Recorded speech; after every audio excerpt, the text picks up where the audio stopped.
Media మిత్రులకి పత్రికా విలేకరులకి అందరికీ వెరీ గుడ్ ఈవినింగ్.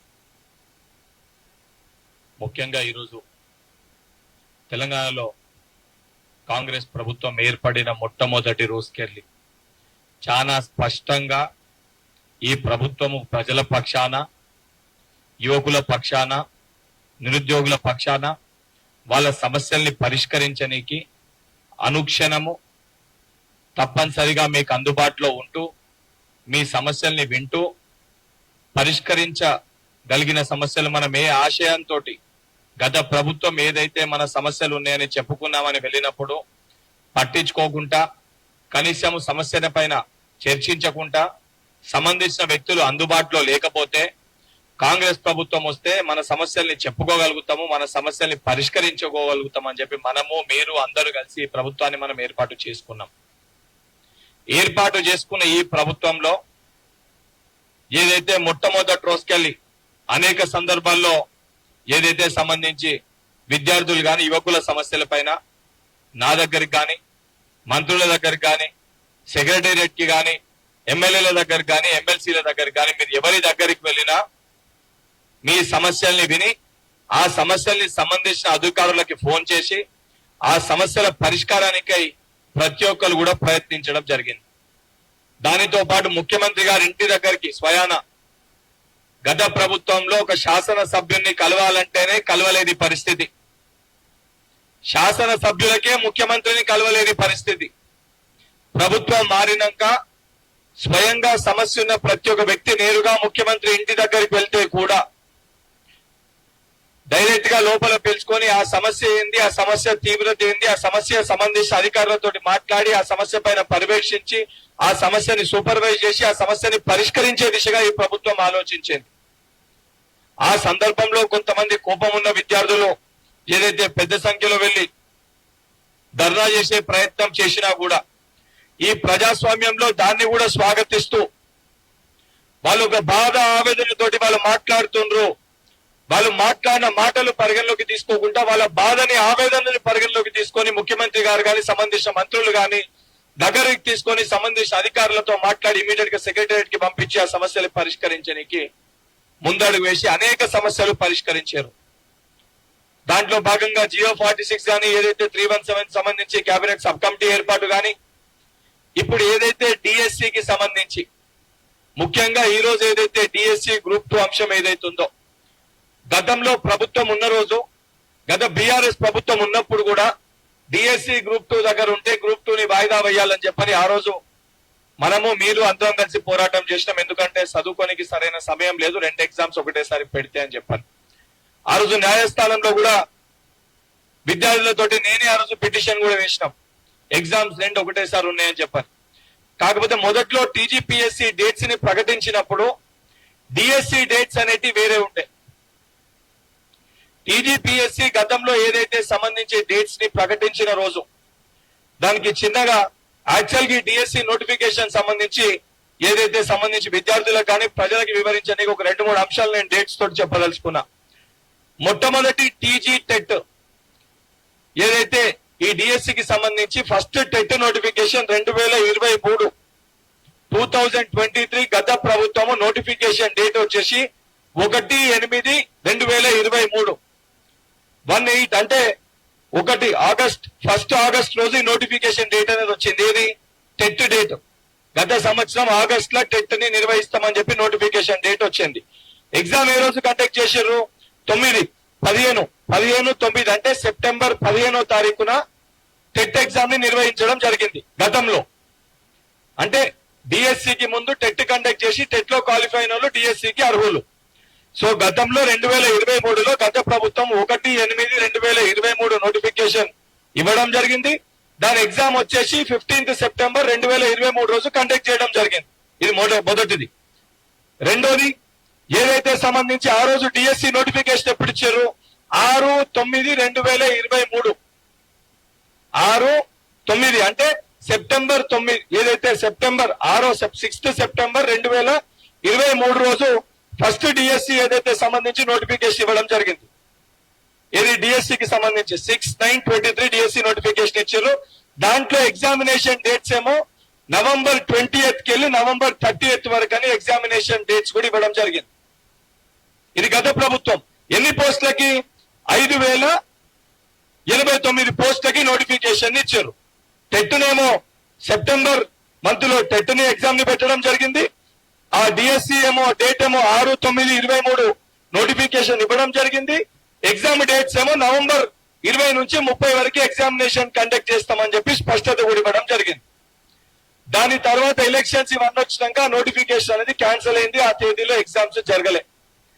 డిసెంబర్ 7వ తారీఖున ఏదైతే కాంగ్రెస్ ప్రభుత్వం ఏర్పాటు కాగానే కాంగ్రెస్ మేనిఫెస్టోలో పెట్టిన విధంగా ఎగ్జిస్టింగ్ నోటిఫికేషన్ కాకుండా అదనపుగా ఉన్న పోస్టులను యాడ్ చేసి ఏదైతే కొత్త డిఎస్సిని మెగా డిఎస్సిని ఇవ్వాలన్న ఒక ఉద్దేశంతో ఒక సంకల్పంతో ముఖ్యమంత్రి గారి ఆదేశాల మేరకు ఆ రోజు చాలా స్పష్టంగా ఏదైతే కొత్త ఎగ్జామినేషన్ సంబంధించి అదనపుగా పోస్టులను యాడ్ చేసి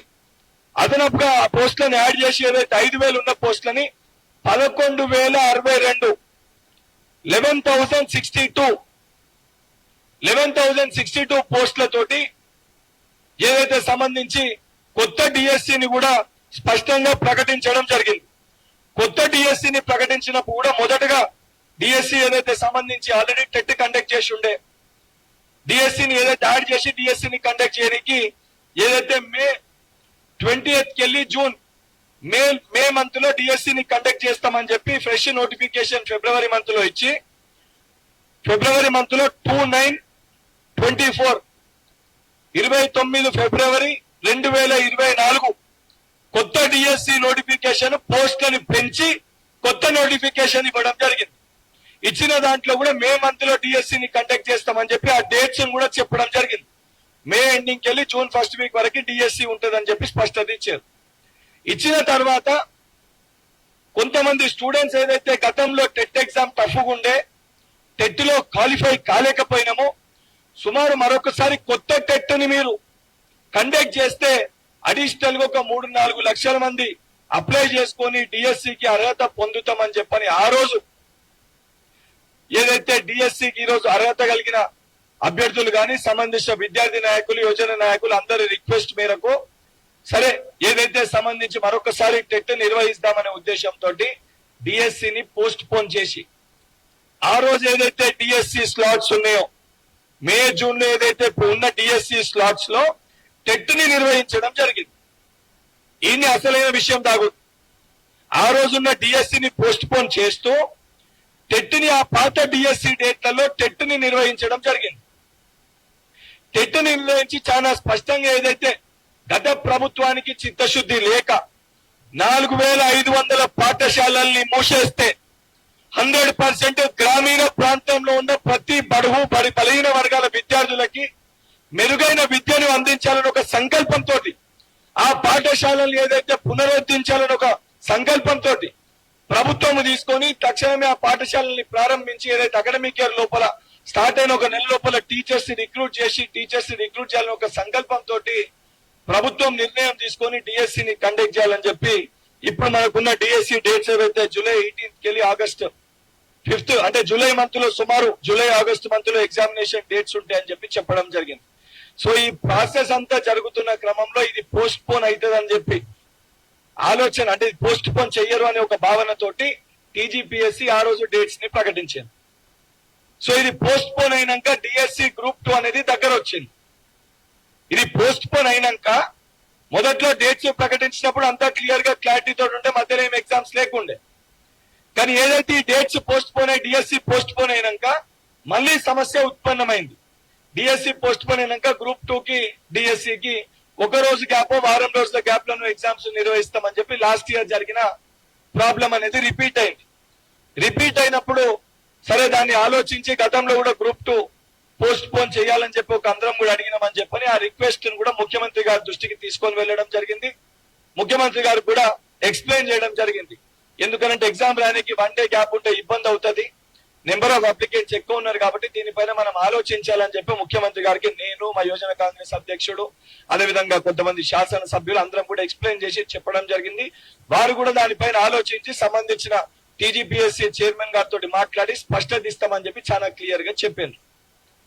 చెప్పినాక ఈ రోజు బీఆర్ఎస్ పార్టీకి సంబంధించిన కొంతమంది వ్యక్తులు బయటికి వచ్చి మీరు మెగా డిఎస్సీ వేస్తాన్నారు, 25,000 పోస్టులు ఎక్కడి మీరు వేస్తలేరు అని అనుకుంటూనే 6 నెలలైంది కాంగ్రెస్ ప్రభుత్వం ఏర్పడి 7 నెలలు అవుతుంది, ఇప్పటివరకు ఒక నోటిఫికేషన్ ఇస్తలేదని చెప్పి మాట్లాడుతున్నారు. చాలా స్పష్టంగా సూటిగా నేను వాళ్ళకి అడగాలనుకుంటున్న ఒక ప్రశ్న, అసలు ఉద్యోగాలు ఇయ్యన్నా ఉద్యోగాల్ని పోస్ట్ పోన్ చేయమంటారా? ఉద్యోగాలు ఇవ్వమంటారా? ఉద్యోగాల్ని పోస్ట్ పోన్ చేయమంటారా? ఒక దిక్కు మీరు మాట్లాడుకుంటూ కేటీఆర్ గారు 7 నెలలు అవుతుంది ఒక నోటిఫికేషన్ ఇవ్వలేదని చెప్పి మాట్లాడుతున్నారు.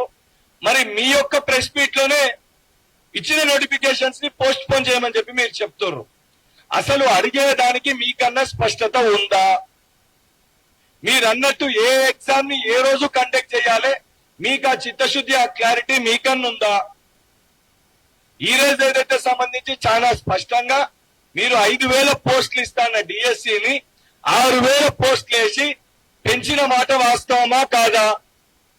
గతంలో డిఎస్సి ఉన్నప్పుడు మరొకసారి టెట్ నిర్వహించాలన్నప్పుడు ఫిబ్రవరిలో వచ్చిన డిఎస్సి నోటిఫికేషన్ ని పోస్ట్ పోన్ చేసిన మాట వాస్తవమా కాదా? లాస్ట్ టైం ఉన్న డిఎస్సి డేట్స్ లో మరొకసారి టెట్ ని నిర్వహించిన మాట వాస్తవమా కాదా? ఈ రోజు మీరు అన్న విధంగా డిఎస్సిని 2 నెలల్లో 3 నెలల్లో పోస్ట్ పోన్ చేయమంటే పోస్ట్ పోన్ చేసిన తర్వాత లీగల్ కేసులు గాని కోర్టు కేసులు చిక్కుముళ్లు గాని లేకపోతే రేపు పొద్దున కొత్తగా ఇప్పుడు ఏదైతే బిఎడ్ డిఎడ్ పాస్ అయిన స్టూడెంట్స్ మరొకసారి టెట్ నిర్వహించమని వాళ్ళు డిమాండ్ చేసినా, నిర్వహించినప్పుడు ఆ కొత్తగా పాస్ అయిన వాళ్ళు మళ్ళా మాకు చదువుకోనికి 2 నెలలు సమయం ఇవ్వాలని మళ్ళా వాళ్ళు డిమాండ్ చేసినా, మళ్ళా నెక్స్ట్ డేట్స్ కి మళ్ళీ 2 నెలలు పోస్ట్ పోన్ అయితే అసలు మనము డిఎస్సి నోటిఫికేషన్ ని ఇవ్వగలుగుతామా? ఈ యొక్క 11,000 ఖాళీల్ని భర్తీ చేయగలుగుతామా లేదా? ముందు దానిపైన మనం ఆలోచించుకోవాలి. ఎందుకంటే నిరుద్యోగుల సోదరులందరూ కూడా మాట్లాడుతూ అన్న పట్టించుకుంటలేరు అని అంటారు. చాలా స్పష్టంగా చెప్తున్నా, నిజంగా ప్రభుత్వము పట్టించుకోకపోతే లాస్ట్ టైం ఉన్న డిఎస్సిని ఎందుకు పోస్ట్ పోన్ చేస్తుంది? ఆ ఖాళీగా ఉన్న డిఎస్సి డేట్స్ లో మళ్ళా టెట్ ఎందుకు నిర్వహిస్తారు? నిర్వహించినాక చాలా స్పష్టంగా అకాడమిక్ ఇయర్ స్టార్ట్ అవుతుంది. ఏదైతే ఖాళీగా ఉన్న టీచర్స్ ని గత 10 ఏళ్లుగా ప్రమోషన్స్ ట్రాన్స్ఫర్స్ కాకపోతే ఆ చిక్కుముళ్లను కూడా తీసి ఏదైతే ఖాళీలు వచ్చినాక ఇమీడియట్ గా టీచర్స్ ని రిక్రూట్ చేసి ఏదైతే చాలా స్పష్టంగా యుద్ధ ప్రాతిపదికన విద్యా వ్యవస్థని బలపరచాలి, విద్యా వ్యవస్థని బాగు చేయాలని ఒక సంకల్పంతో ముఖ్యమంత్రి గారు ఒక దృఢ సంకల్పంతో పనిచేస్తుంటే స్పష్టత లేకుండా బీఆర్ఎస్ పార్టీ నాయకులు ఏదైతే మీ గత 10 ఏళ్ల పరిపాలనలో ఒక్క గ్రూప్ 1 నిర్వహించలేకపోయారు, ఒక్క గ్రూప్ 1 పరీక్ష సక్రమంగా నిర్వహించలేకపోయిన మీరు, పేపర్ లీకేజ్లకి కారకులైన మీరు, intermediate paper leakage 10th paper leakage కి మొదలు పెడితే గ్రూప్ 1 పేపర్ వరకు అమ్ముకున్న మీరు ఈ రోజు వచ్చి మీరు ఏదైతే సంబంధించి మా నిరుద్యోగ సోదరులని మీరు తప్పుదో పట్టించి వాళ్ళ జీవితాలతోటి చెలగాటమాడే ఒక ప్రయత్నం చేస్తారు. 100% మాకు చిత్తశుద్ధి ఉంది, మాకు స్పష్టత ఉంది.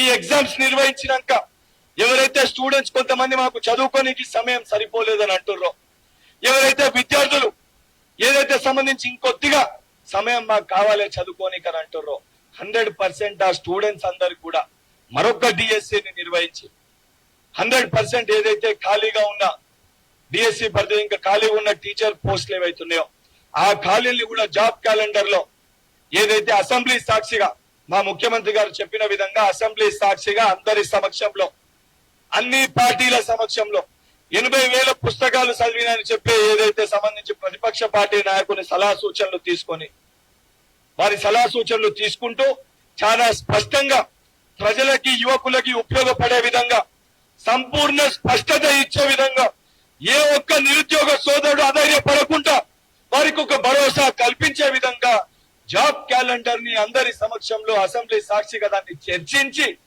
జాబ్ క్యాలెండర్ ని కూడా ప్రకటిస్తామని ఒక చిత్తశుద్ధి కాంగ్రెస్ ప్రభుత్వానికి మా ముఖ్యమంత్రి గారికి ఉంది. ఇవన్నిటినీ ఏదైతే తప్పుదో పట్టించి మా మాటల్ని వక్రీకరించి మీరు చేసిన తప్పుల్ని మా నెత్తిపైన రుద్దే ప్రయత్నం చేసి ఒక వైపేమో గ్రూప్ 2 నోటిఫికేషన్ లో పోస్టులు పెంచకుండా నోటిఫికేషన్ ఇచ్చిర్రని చెప్పి మాట్లాడుతూ గ్రూప్ 2 విషయంలో డిఎస్సి విషయంలో ఏమో పోస్టులు పెంచినా కూడా పోస్ట్ పోన్ చేయమని చెప్పి చెప్తారు. 100% స్టూడెంట్స్ కి ఇబ్బంది జరగట్లేదని నేను చెప్తలే. కాకపోతే ఏదైతే సంబంధించి సుమారు 2,60,000 పైచిలకు మంది ఈరోజు డిఎస్సి రాయడానికి సిద్ధంగా ఉన్నారు. అందులో కొత్తగా క్వాలిఫై అయిన కొంతమంది టెట్ స్టూడెంట్స్ కి సమయము దొరకట్లేదన్నమాట వాస్తవం అయినప్పటికీ చాలా స్పష్టంగా ఆ రోజు టెట్ నిర్వహించే సమయంలోనే మాట్లాడుతూ డిఎస్సి ఏదైతే సంబంధించి జూలై ఆగస్టు మంత్ లో ఉండే అవకాశం ఉంటది, టెట్ పెట్టినా కూడా చాలా స్పష్టంగా ఆ రోజు చెప్పడం జరిగింది. ఆ రోజు టెట్ నిర్వహణ కూడా పెద్దలు జీవన్ రెడ్డి గారు అందరూ ప్రెస్ మీట్ పెట్టి మాట్లాడి టెట్ నిర్వహిస్తే మనకు జరిగే నష్టం ఏముంది, ఒక 3 నెలలు 2 నెలలు డిఎస్సిని వాయిదా వేసుకున్నాము, టెట్ ని నిర్వహిస్తామంటే ఇప్పుడు ఎవరైతే డిఎస్సి సోదరులు ఈ రోజు ఇబ్బంది పడుతున్నారో ఆ రోజు టెట్ నిర్వహించినప్పుడు మీకు ఏదైతే ఈ రోజు ఎలిజిబిలిటీ కల్పించింది కూడా ఇదే కాంగ్రెస్ ప్రభుత్వం. ఒక్కసారి మా సోదరులు కూడా ఆలోచించాలని చెప్పి వారికి విజ్ఞప్తి చేస్తున్నా. 100% ఇది మీ ప్రభుత్వం, మీకోసం ఏర్పడ్డ ప్రభుత్వం. మీ ప్రతి సమస్యని పరిష్కరించడానికి మేము సిద్ధంగా ఉన్నాము. అందుకే అంత స్పష్టతతోటి ఎగ్జామ్స్ పైన 100% క్లారిటీ తోటి కొన్ని విషయాలు మనకి నచ్చనివి మనం మాట్లాడినప్పుడు మనకు కోపం వస్తుంది. ఎందుకంటే మనం అనుకున్నది ఒకటి ఉన్నప్పుడు అది కాదు అని చెప్పినప్పుడు కోపం వస్తుంది. అయినా సరే మీకు స్పష్టత ఇయ్యాలి. ఇది బాధ్యతతోటి పనిచేసే ప్రభుత్వము, బాధ్యత గల ప్రభుత్వము. గత ప్రభుత్వం లెక్క చిత్తశుద్ధి లేకుండా నిరుద్యోగుల జీవితాలతోటి చెలగాటమాడే ప్రభుత్వము కాదు. కాబట్టి కుండ బద్దలు కొట్టినట్టు మా కాంగ్రెస్ పార్టీ నాయకులు జరిగేది జరగబోయేది మీరు చదువుకుంటున్న ఒక ఉద్దేశంతో స్పష్టతతోటి మాట్లాడుతున్నాం తప్ప మీ పైన మాకు కోపం లేదు. లేకపోతే ఎగ్జామ్ ని పోస్ట్ పోన్ చేస్తే ఏదైతే సంబంధించి దాని వలన ఏదైతే సమాజానికి కానీ ఏదైతే రేపటి ఏదైతే ఉద్యోగాల పైన మొత్తము ఈ యొక్క డిఎస్సి పైన ఎఫెక్ట్ పడుతుందనే ఉద్దేశంతో మీకు వివరించే ప్రయత్నం చేస్తున్నాం తప్ప ఏదైతే సంబంధించి మీరు ఏర్పరచుకున్న ప్రభుత్వాన్ని ఏదైతే మీరు తీసుకొచ్చిన కాంగ్రెస్ ప్రభుత్వము మీ పైన ఎందుకు కక్ష సాధింపు చర్యలు చేస్తుంది. ఈ దొంగలు ఎవరైతే ఉన్నారో, ఈ దొంగన కొడుకులు బీజేపీ బీఆర్ఎస్ పార్టీ వాళ్ళు ఎవరైతే ఉన్నారో, బీజేపీ పార్టీ వాళ్ళు నీట్ స్కామ్ ని తప్పుదో పట్టించడానికి, బీఆర్ఎస్ పార్టీ వాళ్ళు వాళ్ళకు ఉద్యోగాలు పోయినాయి కాబట్టి, వాళ్ళకి మంత్రి పదవులు పోయినాయి కాబట్టి ఈ రోజు వారు బయటకు వచ్చారు తప్ప అసలు బీఆర్ఎస్ పార్టీ నాయకులకి యువకుల గురించి మాట్లాడే నైతిక అర్హత ఉందా? కనీసము ఆ జ్ఞానం అన్న వారికి ఏ రోజన్నా ప్రభుత్వంలో ఉన్నప్పుడు కల్వకుంట్ల తారక రామారావు గారు, బోడా సునీల్ నాయక్ గాని, ప్రవళిక గాని ఎంతో మంది నిరుద్యోగ సోదరులు ఆత్మహత్యలు చేసుకుంటే కనీసం ఒక స్పష్టత ఇవ్వండి అని అంటే కనీసం ఒక బీఆర్ఎస్ పార్టీ శాసనసభ్యుడు కనీసం వాళ్ళ దగ్గర ఉన్న ఒక చిన్న కార్యకర్త ప్రెస్ మీట్ పెట్టి ఏదైతే భరోసా కల్పించే ప్రయత్నం చేసిర్రా, ప్రయత్నం చేయని వ్యక్తులు ఈ రోజు బయటకు వచ్చి 5,000 డిఎస్సి నోటిఫికేషన్ ఇచ్చిన వాళ్ళు ఈ రోజు 11,000 తోటి డిఎస్సిని ఇస్తే దాన్ని వాళ్ళు క్వశ్చన్ చేస్తారు. ఇక్కడనే వారి ఆలోచన విధానాన్ని దయచేసి మీరు అర్థం చేసుకోవాలని చెప్పి మీకు విజ్ఞప్తి చేస్తూ 100% ఏదైతే ఇబ్బంది పడుతున్న ప్రతి ఒక్క స్టూడెంట్ కి మీ సమస్యల్ని తప్పనిసరిగా ప్రభుత్వం ప్రతి ఒక్కటి కూడా ఏదైతే లీగల్ గా ఇబ్బంది కాకుండా, రేపటి జాబ్ క్యాలెండర్ కి ఇబ్బంది కాకుండా, రేపటి తరానికి ఇబ్బంది కాకుండా, ప్రతిరోజు మనం ఎగ్జామ్స్ ఎప్పుడు వస్తాయి, ఎగ్జామ్ నోటిఫికేషన్ ఎప్పుడు వస్తుంది అని చెప్పి అయోమయానికి లోను కాకుండా ఒక సంపూర్ణ స్పష్టతతోటి బాధ్యత గల నిర్ణయాలు తీసుకుంటూ మీకు అందుబాటులో ఉంటూ ప్రతి సమస్యని పరిష్కరించడానికి ఈ ప్రభుత్వము సిద్ధంగా ఉంది.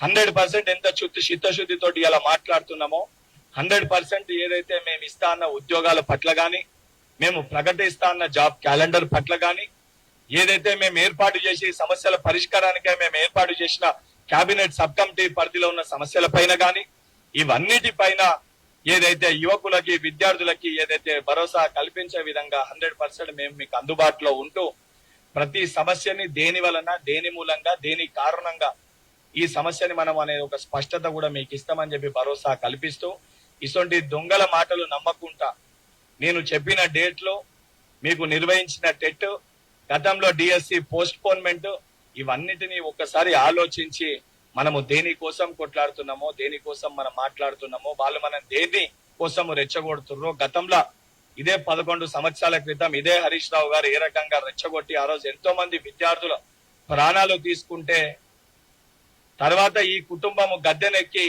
ఆ విద్యార్థులనే వాళ్ళు మర్చిపోయారు.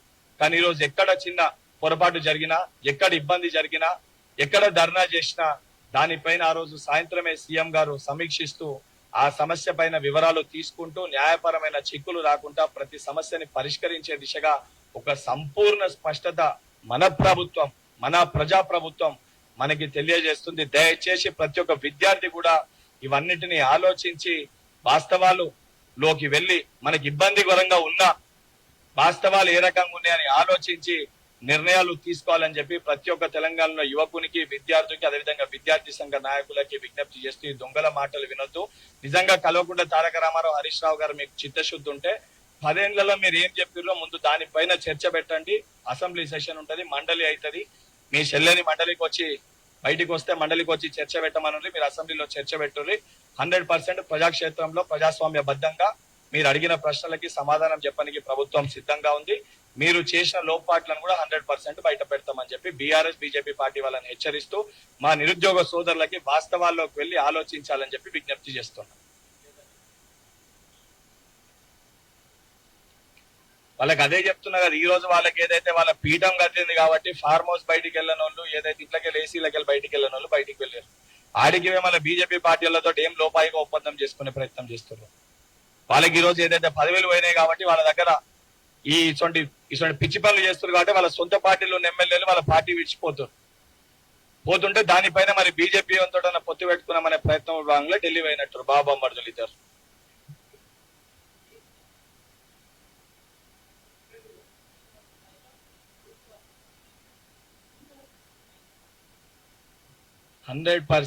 గ్రూప్ 2 విషయంలో ముఖ్యమంత్రి గారి దృష్టికి తీసుకొని వెళ్ళడం జరిగింది. అండ్ 100% దానిపైన ప్రభుత్వం ఆలోచిస్తుందని చాలా క్లియర్ కట్ గా ఆల్రెడీ ప్రెస్ నోట్ కూడా ఇవ్వడం జరిగింది. దానిపైన నేను కూడా స్పష్టత ఇస్తున్నాను. అది ఆ పొరపాటు ఎందుకు జరిగిందో కూడా చెప్తున్నాం. ఆ పొరపాటు గతంలో ఆ డేట్స్ వచ్చినప్పుడు డిఎస్సి డేట్స్ ఏముండే, దాని తర్వాత ఎట్లా పోస్ట్ పోన్ అయింది, దేని వల్ల వచ్చింది కూడా సంపూర్ణ వివరణ నేను ఇవ్వడం జరిగింది. ఏదైతే గతంలో ఏంటంటే డేట్స్ ఇచ్చినప్పుడు ఒకటేసారి ప్రకటిస్తుండే, ఆ సమన్వయం లేకుండే, ఆ కోఆర్డినేషన్ బోర్డ్స్ కి మధ్య లేకపోవడం తోటి డేట్స్ ఇవ్వడం వలన ఒకే రోజు ఎగ్జామ్స్ ఉన్నాయి, ఓవర్లాప్ కూడా అయినాయి. సెంట్రల్ గవర్నమెంట్ ఎగ్జామ్ అదే రోజు, స్టేట్ గవర్నమెంట్ ఎగ్జామ్ అదే రోజు. అట్లా 3-4 ఎగ్జామ్లకు ఇదే గాంధీ భవన్ కి వెళ్ళి మీ సమక్షంలోనే అనేక ప్రెస్ మీట్ పెట్టి విజ్ఞప్తి చేసినా కూడా ఆ ప్రభుత్వంలో కనీసం ఎవరు స్పందించలే. కానీ ఈ రోజు బాధ్యతతోటి ప్రతి సమస్య పైన స్పందిస్తూ ఆ సమస్యలు ఎందుకు పరిష్కరించలేకపోతున్నాము, పరిష్కరించగలిగినవి ఇమీడియట్ గా పరిష్కరించి ప్రకటిస్తున్నాం.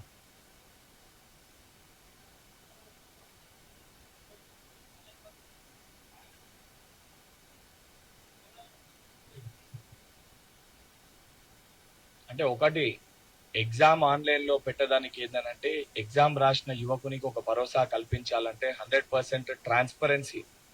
ఎందుకనంటే బీఆర్ఎస్ పార్టీ ఏం చేసిందంటే ఎగ్జామ్ రాస్తే మనకు ఉద్యోగం వస్తా రాదా అనే ఆ ట్రాన్స్పరెన్సీనే దెబ్బతీసింది పేపర్ లీకేజ్లతోటి. ఆ నమ్మకాన్ని కల్పించాలంటే ఎగ్జామ్ ఆన్లైన్ లో కండక్ట్ చేసినప్పుడు ఎక్కడ కూడా అవకతవకలు కానీ ఏ చిన్న పొరపాట్లు జరగడానికి ఆస్కారం చాలా తక్కువగా ఉంటది. ఇబ్బంది జరగదు, సరే కొంతమంది యువకులకి ఏదైతే గ్రామీణ ప్రాంతాల వారికి ఇబ్బంది జరిగినప్పటికీ కూడా రాసిన ఎగ్జామ్ 100% ట్రాన్స్పరెన్సీ తోటి ఏ చిన్న అవకతవకలు జరగకుండా ఎగ్జామ్ నిర్వహించే ఒక అవకాశం ఉంటుంది.